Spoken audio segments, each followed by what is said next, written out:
Good morning, everyone. This is Melise Blakeslee again here from Achieve Compliance, and I have with me Paula Bruening, who is our Senior Director for Global Privacy Policy here at Achieve. Paula, you want to say good morning? Good morning. It's good to be with everyone. So we've actually got quite a number of people on the line here, which I think demonstrates the fact that everybody realizes that we've got a pretty significant deadline coming up in a couple weeks with respect to GDPR compliance. So let me just first give you a little bit of information about how this is going to work. We are actually video recording this and audio recording this, so this will be up on our website at some point after the presentation. All the attendees, you're actually on mute. If you have a question, if you could figure out how to raise your virtual hand here in the GoToWebinar control panel, and if you could type in your questions, then we could try to answer questions at the end. If somebody actually wants to speak, let us know, and you don't have to identify who you are. Once again, we can also try to take audio questions at the end. I have to apologize beforehand. I'm not nearly as able with some of this technology as I should be, so I may be fumbling at the end to know who's raised their hand and whether you actually want to speak, but we'll try our best. So with all of the introduction here being said, these Achieve chats, we're trying to do these once a week. And our objective here is to speak with you all on something that's been really timely, gone on in the past week or so, as well as to be educational. And we do have a fairly short time period, so we need to kind of race through some of the slides we're going to present today. And at the back end of this, we're also going to demonstrate our software solution that will walk you through some of the basics that a new privacy officer will need to go through, and then we'll take questions at the end. So today, actually, the thing that was really struck me, and I'm going to change my presentation a little bit because you may not have seen this in the papers, but this morning there was news from the UK that the UK ICO, that's the Information Commissioner's Office, is petitioning for greater powers to investigate how folks are using their data. And this is much more akin to almost sort of like FBI powers, subpoena powers, ability to go in, actually take servers, investigate how data is being used, levy criminal penalties as well as criminal enforcement actions. And this does seem to be the way things are going. Cambridge Analytica clearly raised the profile in terms of how data is being used. That's the Facebook Cambridge Analytica situation. And the UK ICO has been very involved in this, obviously, and has recognized that they simply don't have enough powers to properly enforce the mandate that GDPR represents in terms of data handling. That sort of leads into sort of an interesting observation that most of us could not comply with the requirements of accountability that GDPR imposes on us. And one of the things the UK ICO is wanting in their new powers is they're wanting the ability to inspect your records and come in and look at your servers upon 24 hours of notice. And my observation has been, and I've handled a lot of data breach remediation over the years, my observation has been is that even in the simplest scenarios, let's say a retailer who's selling things online, so all they're taking is, or all they're collecting is name, address, email, shipping information, credit card, and they have a purchase history. Even in those most simple scenarios, it routinely takes the IT folks anywhere between 6 or more weeks to actually accurately identify what was on the servers that were hacked, and who was affected by the breach. That just seems remarkable when you think about it, that this is just simple databases of information to sell stuff to people. But it's a good indicator of how badly we all, meaning our businesses, treat data. It just sort of goes into the pipeline. Nobody really knows where it resides, what it is, how much information is on a particular server. Literally, it can take weeks, even for the knowledgeable IT people, to come back to the lawyers to say, all right, this is the number of people we think are affected, and this is the specific fields of information that were breached. My point here is that all of this must change in order to become GDPR compliant. Just to give you an overview, if you have now been appointed to lead the GDPR compliance efforts, the biggest thing you need to wrap your head around is that this is not merely a matter of privacy policies or looking at vendor contracts. The big iceberg, the ice that's underneath the water, is understanding exactly what data you have, and that means down to the field level, and we're going to show you an example later on in this presentation. You must know exactly what data you have and exactly where does it reside within your systems. So going back to the example I gave where it took 6 weeks to figure out what exactly was in the database that was hacked, that cannot happen under GDPR. If there is a data breach, it needs to be reported within 72 hours to the authorities in Europe. And as we were just discussing, in the UK, they're wanting to be able to come in and investigate. That means physically come in and investigate. And now putting aside how that's going to be enforced here in the US, the fact of the matter is these are powers that they're going to look for some help, presumably, on the US side in terms of investigating.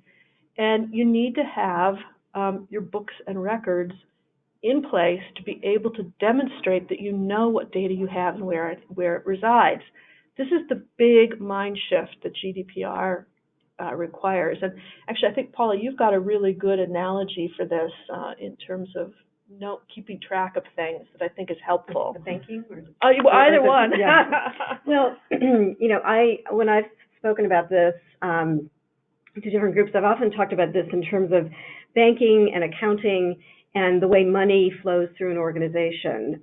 In any organization, you know where your money is if you're handling things properly. You understand who has access to that money, what they can use it for, where it's coming from in terms of revenue, how you're spending it, and on what kinds of purchases.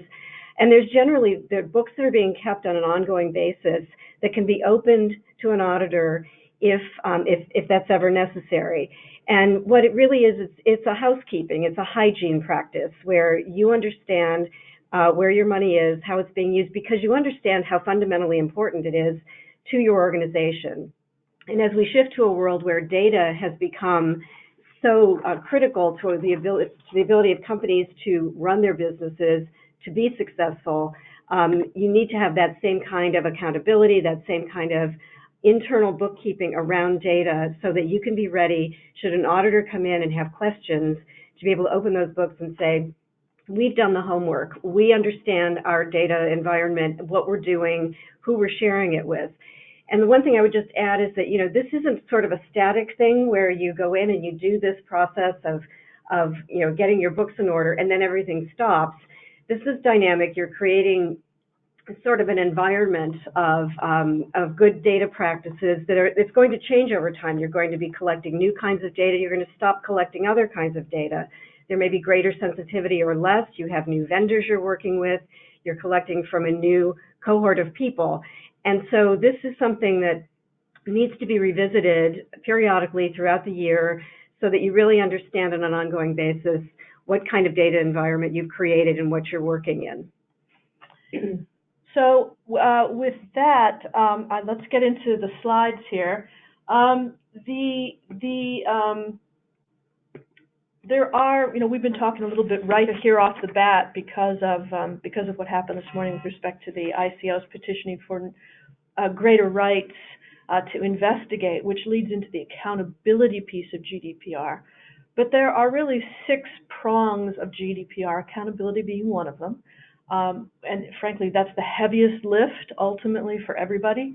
So that's why we kind of let off with it. But here we have on this slide just some bullet points. Paula, if you don't mind talking about these. These have to do with some of the other prongs of what you need to be doing if you've just been appointed as your GDPR privacy officer.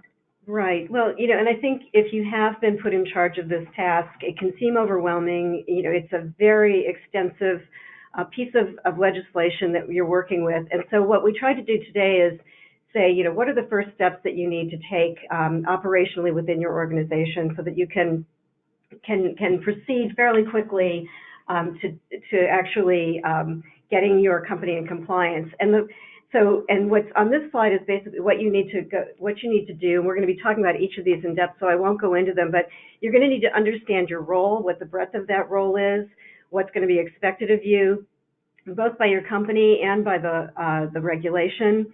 You really want to understand your company's data, as Melise talked about in terms of data mapping. You want to understand who you're doing business with and who you're sharing data with, and what that relationship is, what kind of due diligence is required. Part of what you're going to be responsible for is creating an environment that's privacy friendly within your company, where everybody understands the importance of protecting data and securing it.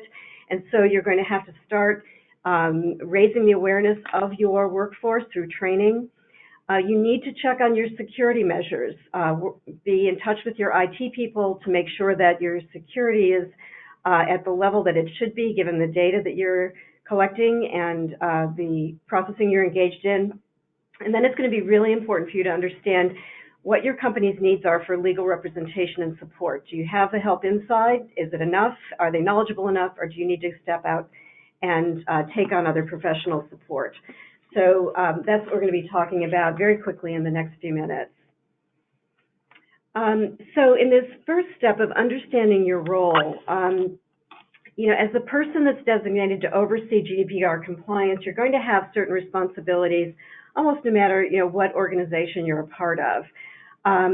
You're going to oversee data protection generally across the company. That means across all the departments, whether it's human resources, it's accounting, it's IT. You need to be knowledgeable about data wherever it's being collected and processed throughout the company. So it's going to mean creating relationships with the people in those departments to make sure that there's a communication flow and you've got the information you need. You're going to need to make sure that the requirements of the GDPR are met.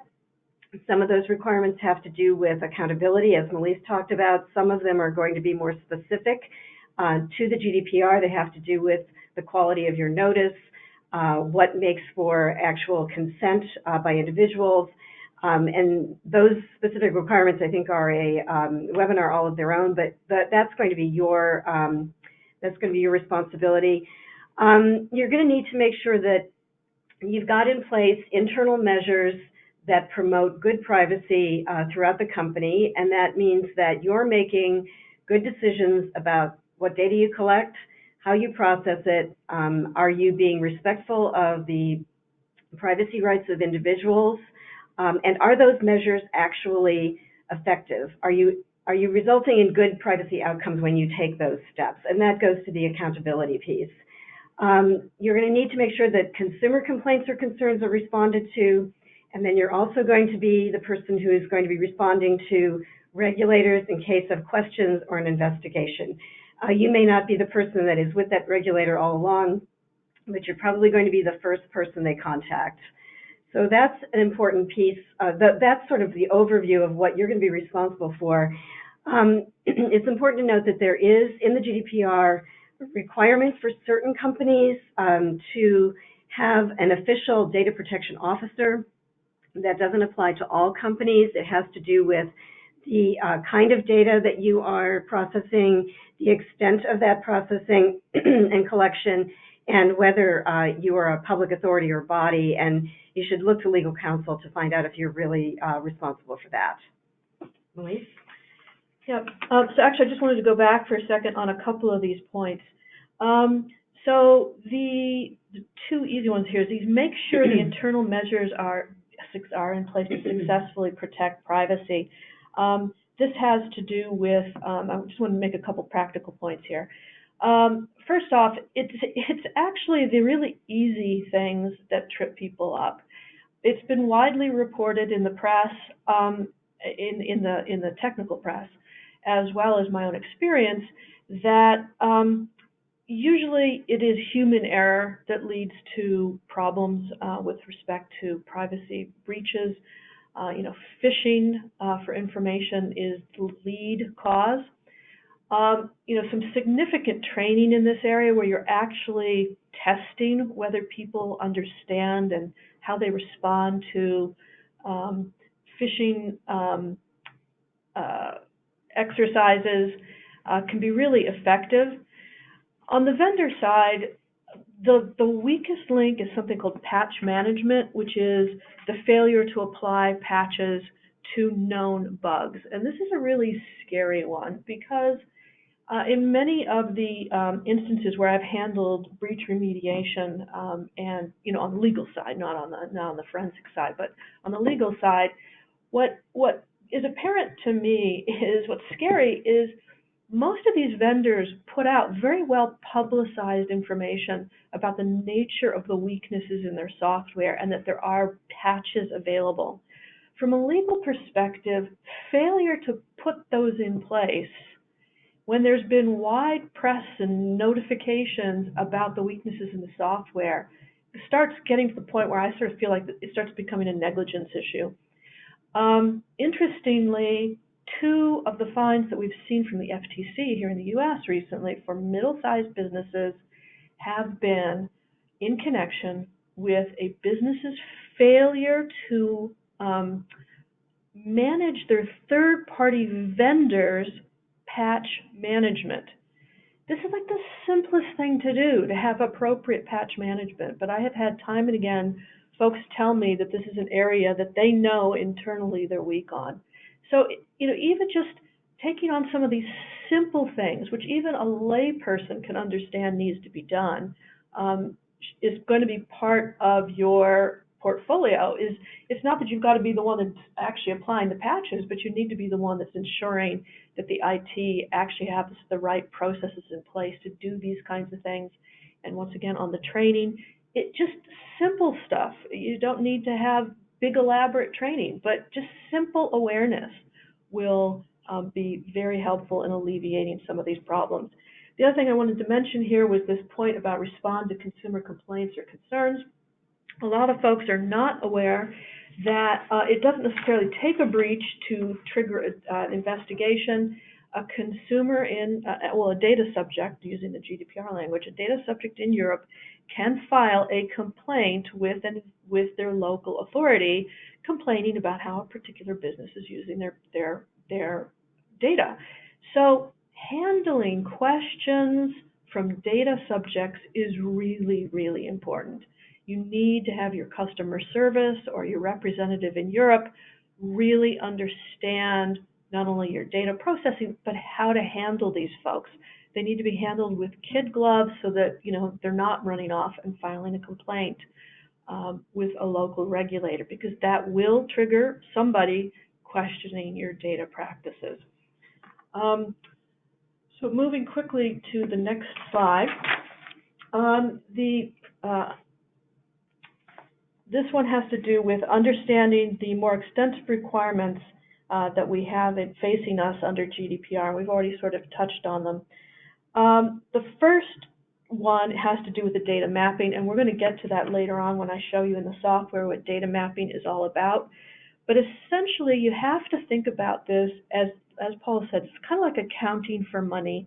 You need to know what data you have, just like the way you would know what cash you've got coming in, and you need to understand where it flows in your organization and how it's used, and that needs to be recorded on something called a data map. so that when a regulator or a consumer calls, you can pull that out or pull it up on your screen and you know the answer. You know where data is residing in your organization. You cannot any longer take 6 weeks for somebody to go figure it out. It needs to be at hand. This is what is called, referred to in the GDPR as processing records. You need to actually have those. It's fundamental to your job as a new privacy officer. Implementing the accountability measures. So this feeds off of the understanding your data. You then need to have in place internally governance documentation and processes that govern the data as well as ensure that you can account for it to regulators and data subjects. The next point is moving beyond IT technical solutions. A lot of folks think that GDPR is an IT function. It simply is not.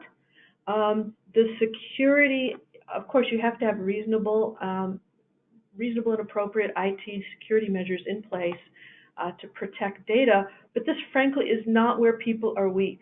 Most organizations actually have pretty good IT security solutions in place, and this is no longer thinking about this as an IT problem. IT needs to help you think about where your data is and how it flows through your organization, but ultimately it's a governance issue and processes with respect to across the enterprise understanding your data. In my experience, the IT piece is frankly the smallest piece and is actually the least difficult because we've got plenty of standards. People know what we're talking about over in the IT world. Creating the privacy-aware workforce is difficult. A big part of this here in the U.S. is folks simply do not understand that personal data under GDPR is extremely broad. We tend to think here in the U.S.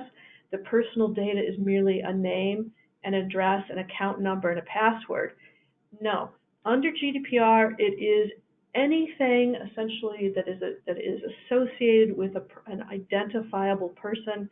There's also, it could be identifiable person, but let's not even get into that. Let's just talk about identifiable information. And I'll show you this when we get to the data mapping software, we've identified over 50 fields that are considered to be personal information. So it's everything from the obvious, the name, down to things like religious affiliation, sexual orientation, financial information. A wide range of information is considered personal data. That is something that your workforce needs to understand, that this is fundamentally different than anything they've been thinking about before. If they don't get that, then you're going to have a real hard time being able to show that you're GDPR compliant. Finally, the establishing the representation in Europe. This is we're beginning to call the forgotten article of GDPR. It's Article 27. It's the requirement that if you are covered by GDPR and you do not have an establishment in Europe, you need to appoint a rep in Europe to speak on your behalf who understands your data records. This is a service we actually offer for our clients. And it is an easy one for regulators to spot if you are not doing. You can have gone through all the data mapping you want. If you have not appointed a representative in Europe and you're required to do so, then you are per se GDPR not compliant. So, having a privacy policy that's up to date in terms of the granularity that's required for GDPR, and having on your privacy policy that you have the rep, all things being equal, maybe a regulator is going to pass you over because it looks like you know what you're doing. But frankly, if you don't have those things, you may be on a list for them to take a closer look at you. Okay, so we're going to have to move along really quickly here. Knowing your company's data, we've already talked about the basics of this. You're going to need to, fundamental to everything you do, is you need to first understand your data holdings, and that means data holdings in every department across every function. You need to know, what does the company collect? Where is it collecting the data? whom are you sharing data with? That means any third parties.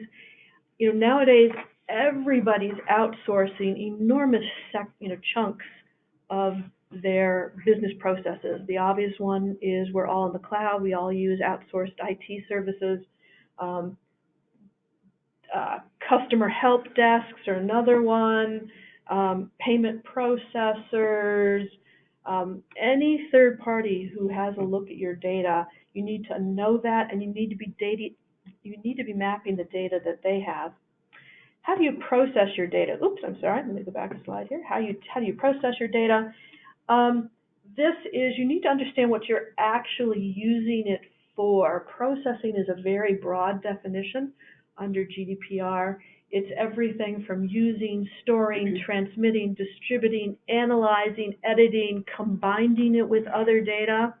All that needs to go on to a data map so that you can tell the regulators how you're using your particular data. And then finally, is data coming to you outside of the EU? I think everybody here on this call is actually here in the US. So if you are receiving data from other companies that are in the EU, you're going to have to put into place what's called a transfer mechanism, the Privacy Shield being the obvious example of that.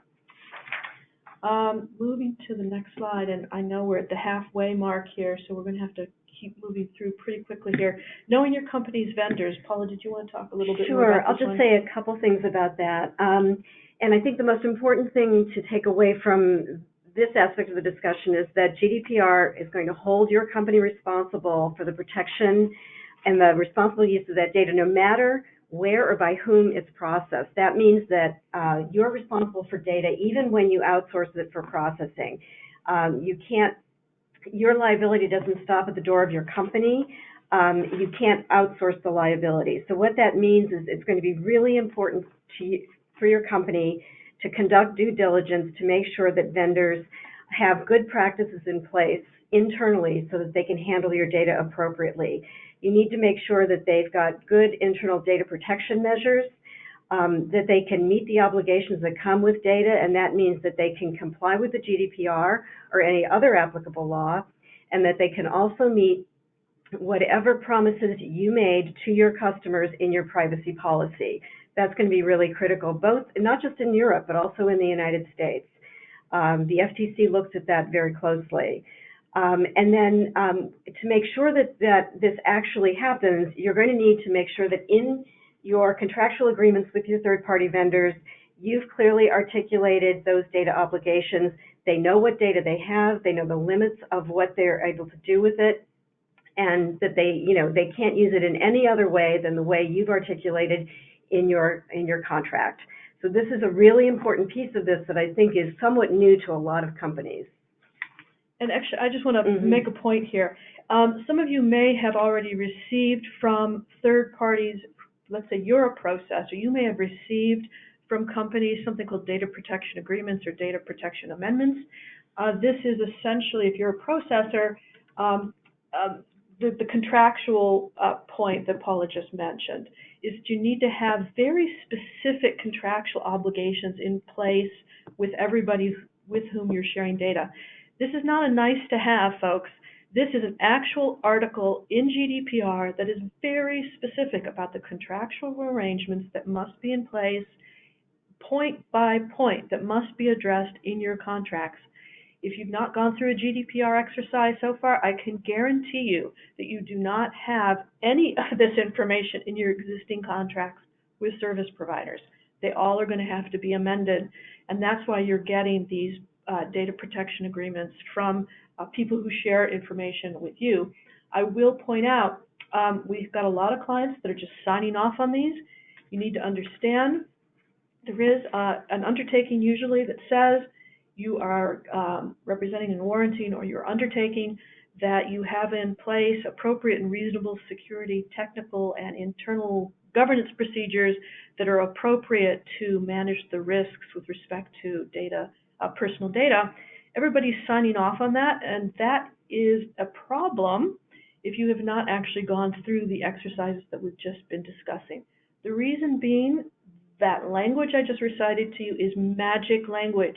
It has meaning in GDPR, which means you have actually gone through the data mapping process, you have processing records, as well as you have undertaken all these other measures we've been discussing. So I just want to highlight that that contractual obligation is a real issue, particularly if you're hoping to, if there's a problem and you're wanting to get this to be an insured risk, signing off on a contractual liability that you potentially know is not true is not necessarily a insurable risk.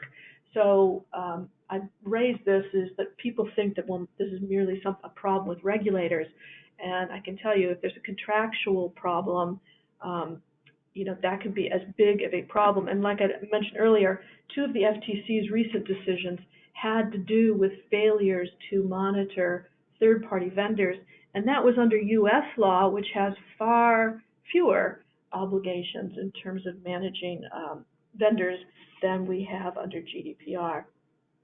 Let me just advance one more slide here. Okay. Yeah, and I'll just say a couple things about workforce privacy training, which we talked about a little bit earlier. One of the goals of the GDPR is the creation of this privacy-friendly environment within your company where you have a workforce that understands the importance of protecting data. And so part of what you're going to need to begin to develop inside the company is workforce training that provides individuals that are working for your company with what they need to know about good data practices. And it can be things as simple as, making sure that you've changed your password on your computer, making sure your doors are locked, understanding the importance of data to the success of your company, what liability your company is open to if there is a data breach or misuse of data. So this is what you're really trying to get after. And this doesn't have to be complicated. There are lots of opportunities to do this. One is when you're onboarding new employees and you're advising them about internal policies. This is a good time to raise this issue and provide some information. The company that I just worked for previous to my coming to Chief Compliance, we had annual training sessions that we all had to sit through. And one part of that was privacy awareness within the company. You can put out company-wide reminders periodically if you've got some kind of an internal publication. That's a good opportunity. And then also current news events that have to do with privacy and data protection and security are good opportunities to raise these points with your workforce to show them how what's going on in the press has implications for what's going on inside of your company and why it's so important to treat data appropriately. And actually, this brings up a really good point that we haven't actually hit on, which is a big part of what a privacy officer's role is actually documenting what you're doing. So once you engage in this, things like training, press releases, you need to be keeping files of everything you're doing, because once again, kind of going back to that accountability thing, if there is a breach, you are in the best position to say to a regulator, look at all the things that we have done, privacy awareness, training, patch management. You don't want to be recreating this information later. You want it all on hand so that you can respond quickly. Breaches are going to happen. The regulators understand that. They are looking for companies that are trying their best under the circumstances and doing the right things, keeping in mind the rights of the data subjects. And if you're trying and you can document it, you're in far better shape than trying to put all this together after the fact. Let me just move one more slide. We're getting to the end here of this particular part of the presentation here. I know we want to get to showing you some of the data mapping. So allocate the resources for security. Even though I said that usually, the security is in pretty good shape, the ones where we see laxity is the second point. Companies must stay abreast of necessary software upgrades and patches. This often is simply not happening. then you must have your security folks must be able to respond quickly to emerging threats. That means they really need to have somebody assigned to be more vigilant, to watching the boards, watching the press. There's all sorts of tools out there for the IT to actually be understanding emerging threats, and that needs to be something, in my observation, that needs to be, the vigilance there really needs to be increased. And then it's the IT folks that really need to be monitoring the third-party vendors' actual compliance with your obligations. I mean, as well as the legal. But in terms of the day-to-day interaction, in terms of how data flows, it tends to be the IT group that really knows that. And so they need to be part of this, and they're probably going to need more people and more money to be able to participate fully in the monitoring of third-party vendors. Finally, evaluate your legal representation. So fundamentally, I mean, we've been talking about a lot of mechanics here, but there's also a lot of fundamental legal analysis that has to go into GDPR. The most basic is you do not have a right to process anybody's personal data unless it falls into one of 6 very specific categories. The obvious one is that you are processing their data in connection with a service or goods that the consumer has asked for, basic transactional information. If you need that data to complete the transaction, you have a legal basis for processing it, so long as you're using the data for no other purpose. As soon as you step outside of that, then you start getting into issues of consent, which is another basis. And if you can't get consent, particularly if you're a processor, you need to be examining the other legal bases for processing the data, one of which is a legitimate business interest. This is fundamentally a legal analysis. And if you are processing data that doesn't fall into the category of transactional or you've received consent, then you need to be looking seriously at documenting what your legitimate business interests are in processing the data and get yourself an opinion on it.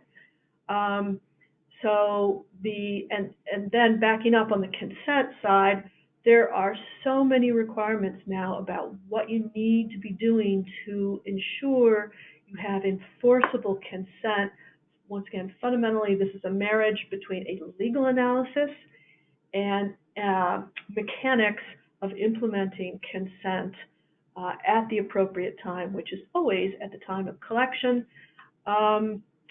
So that's fundamentally, once again, sort of a legal analysis. And then, of course, as we've already said, there's always the issues of amending all of your contracts. So we've got about 20 more minutes here. I don't see any questions yet. Let me just take a quick look to see if anybody has raised their virtual hands. Nope, no virtual hands yet. Okay, so let me just, okay, so you're just going to have to bear with me for a second. I need to close out of this to get you over to here to just walk you briefly through some examples of what data mapping looks like. Let me just kind of get this full screen here. All right, so we actually do offer for folks a tool to help them to get GDPR compliant. It is iterative cycles for drilling down into each department's usage of data. It's very easy. It's kind of like TurboTax for GDPR. You don't have to know anything about the lingo. You don't have to know anything about vocabulary. You don't even have to know the answers. Each set of sprints and surveys walk each department through some very simple questions. Once again, like I said, it's iterative through different stages, which is here. I'm not going to go into actual questions or demonstrating this because I don't think we're going to have time. What I wanted to show you was over here. This is where we store the final documents for GDPR. We also have an educational section that helps you online education for your staff. But what I wanted to actually show you was here in the templates section. I'm going to show you, oh no, I've been logged out. Hold on here. I wanted to show you what a data map looks like. And eventually, what happens at the end of, if you use our software, what this does is it will actually generate for you the data maps. And I'm going to just show you an example of that, because the visuals here are really, really helpful in terms of understanding kind of the, actually, I'm sorry, I'm going to, oh, why is that not, that's not opening here, let's see. Oh, here we go. Yeah, so the visuals are really helpful for people to understand the level of the fundamental step of what they're going to be required to do. Wow, that's really small. Let me see if I can expand that. Here we go. All right, so this is the most fundamental thing you need to be doing, which is figuring out what elements of data you are collecting. Now, remember how I said at the beginning of this that we've identified, over 50 different types of things that count as personal data under GDPR. As you can see, there's some obvious ones like, name, birth date, email address. Lots of other ones that you're not, wouldn't think about: ethnic origin, political parties, religion. If you have any data from which any of this can be inferred, then you are processing these kinds of personal data. People don't think about things like resumes, job history, employee IDs, compensation information. We've got customer client, member ID, customer passwords, computer IP addresses, lots of information in here. As you see, we've got over 70 at this point different fields. And what you need to be doing is you need to be mapping it against who has access. What type of information do you have, and who has access to it? So that's this top axis here, 3. And then what the software will help you do, or what you need to be doing, is you then need to know, where is this data residing throughout my organization? That's here in this column A. So this is an example that we have from our law firm. I hope everybody can see this. We've identified, and once again, the software will generate this information for you, but if you're going to do this manually, this is what you're going to be looking at, is you need to know what are your systems. So we have an outsourced IT system. We obviously have local drives. We have email. We use Dropbox, Slack, Evernote. As you can see, long list here: ADP, banking, Western Union. Got a long list of everywhere that data resides here at the law firm, including CDs, paper files, video, audio recordings. So we've got that list. And then across here, we have what data is stored on each one of these things. So for us, it's a pretty flat file. We're not talking about very complicated databases that are distributed across the organization. If you do have complicated databases with information distributed across the organization, your data maps are going to be much, much more complicated. This is why you've been hearing in the press that's been taking some folks years to get a grip on GDPR, is because they're having to go through this by specific data fields, by specific locations, and they need to, you can see here in this axis, you need to be able to show, what is stored, what kind of contractual undertakings do you have with respect to that information. You should be tracking things like security audits. Part of the process is you need to be doing a risk evaluation, which is described here in this column. Reasons for the risk evaluation. And then in this map, you will see, once again, the software will generate all this. It will see data fields here in column A are mapped against where do they reside throughout the organization. This is in this axis is a list of every one of the systems that we used and where. Next tab is transfer partners. You'll see here.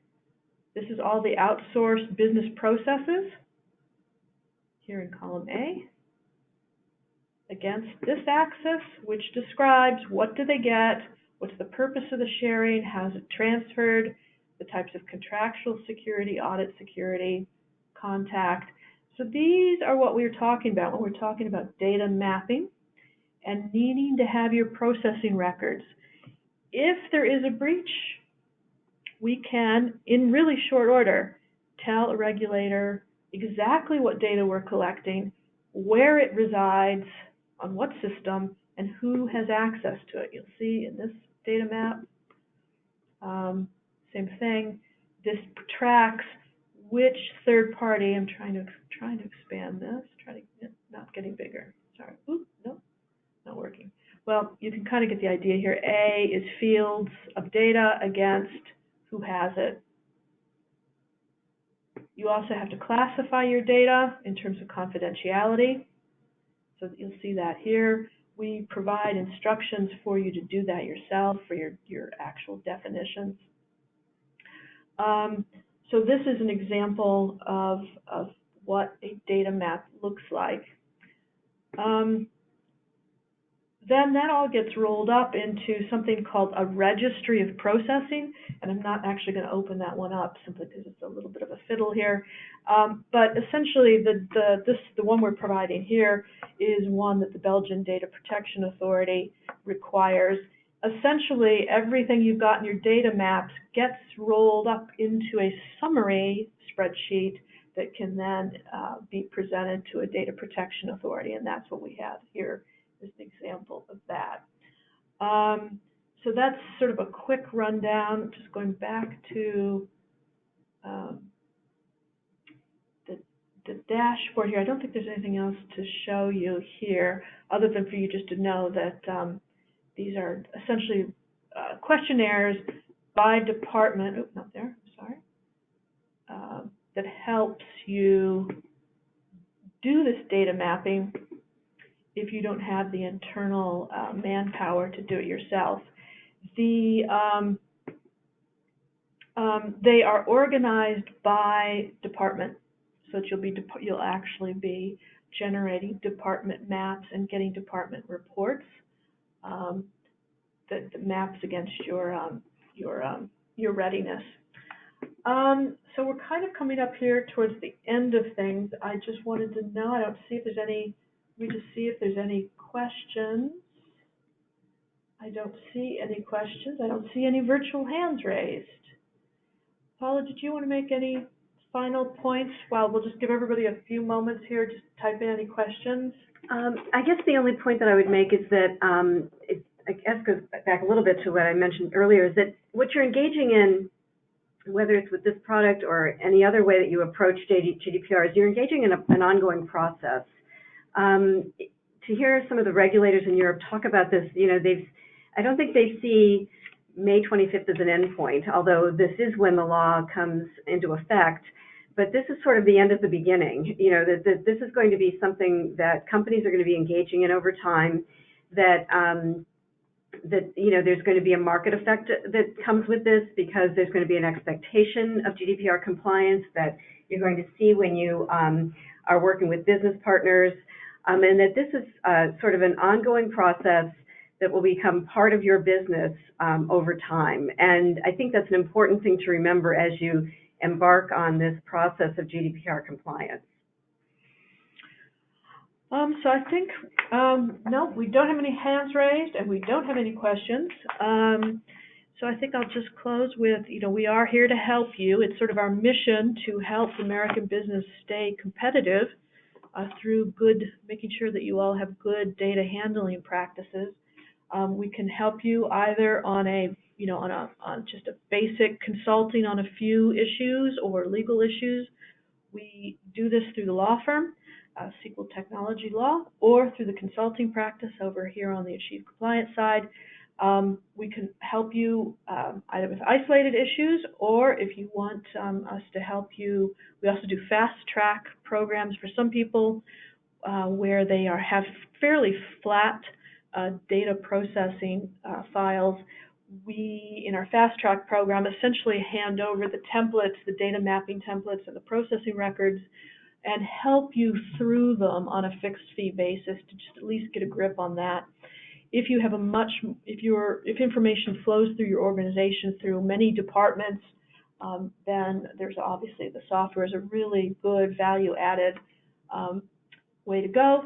And then the final thing I'll mention is, because we're getting a lot of inquiries about this, is the representation services in Europe. We offer representation services under Article 27 through Achieve Compliance Advocacy Limited.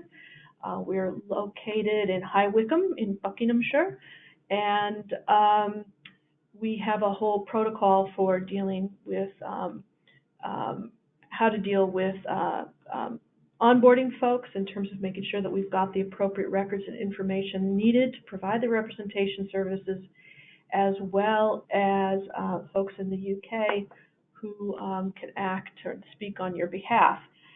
That's a fixed fee basis, and for anybody who's interested after Brexit, we will obviously have to probably set something up in Brussels to be able to continue to offer the service in Europe.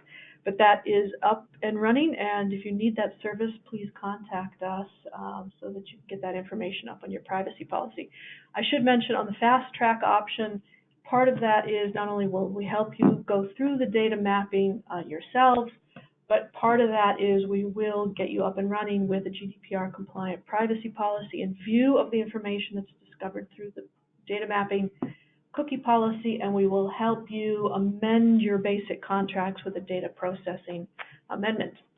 So if you're interested in that service, once again, we do that on a fixed fee basis, essentially sort of after chat, discover, basic understanding of your organization, we can give you a fee and what we think the timetable will be. All right, so still no raised hands and no questions, so I think we're going to leave it there. Hopefully this has been helpful for everybody, and contact us if you need any further help. It's been good to be with you. Thank you. Yep, thank you. Bye-bye.